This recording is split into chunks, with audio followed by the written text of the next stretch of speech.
সবচেয়ে দ্রুত সময়ের মধ্যে নির্বাচিত সরকারের হাতে ক্ষমতা হস্তান্তর করা হবে বলে জানিয়েছেন প্রধান উপদেষ্টা প্রেস সচিব শফিকুল আলম।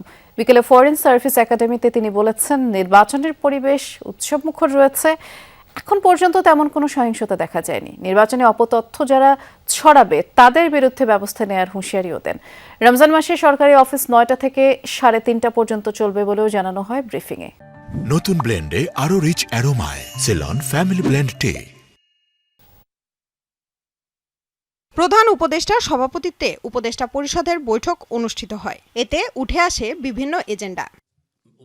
পরে বৈঠকের বিভিন্ন সিদ্ধান্ত নিয়ে সংবাদ সম্মেলন করে প্রেস উইং। এ সময় প্রেস সচিব কথা বলেন ২১শে পদক নিয়ে। জানান, বিভিন্ন সেক্টরে অবদান রাখায় ১০ জনকে ২১শে পদক দেয়া হবে। প্রথম কথা, ২১শে পদকের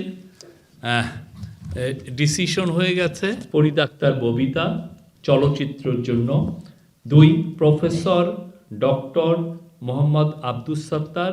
শফিকুল আলম বলেন, রাজনৈতিক দলগুলো পরিপক্ক আচরণ করায় নির্বাচনের পরিবেশ উৎসবমুখর রয়েছে। খুবই উৎসবমুখর পরিবেশে ইলেকশনের ক্যাম্পেইন হচ্ছে। বড় বড় পার্টিগুলো খুবই ম্যাচিউরড আচরণ করছেন। তাদের লিডাররা সারা বাংলাদেশ চষে বেড়াচ্ছেন, ভাষণ দিচ্ছেন, এবং আপনারা দেখেছেন লাখ লাখ লোক হচ্ছে।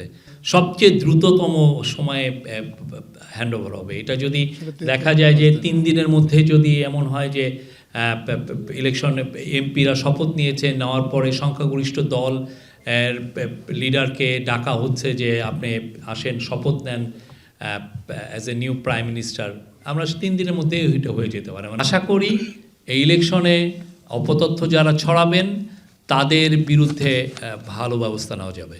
অন্তর্বর্তী সরকারের সময় হওয়া হত্যা নিয়ে তদন্ত করা হচ্ছে বলেও জানান প্রধান উপদেষ্টার প্রেস সচিব। তিনি আরও বলেন, বিদেশে পাচার হওয়া অর্থ ফেরত আনতে কাজ করছে সরকার। অর্থ পাচার হয় সেটা ফেরত আনাটা এটা একটা খুবই ডিফিকাল্ট একটা কাজ। অনেকগুলো লিগাল ইস্যু আছে, লিগাল এক্সপার্টিসের দরকার ছিল, যেটা আমাদের ছিল না।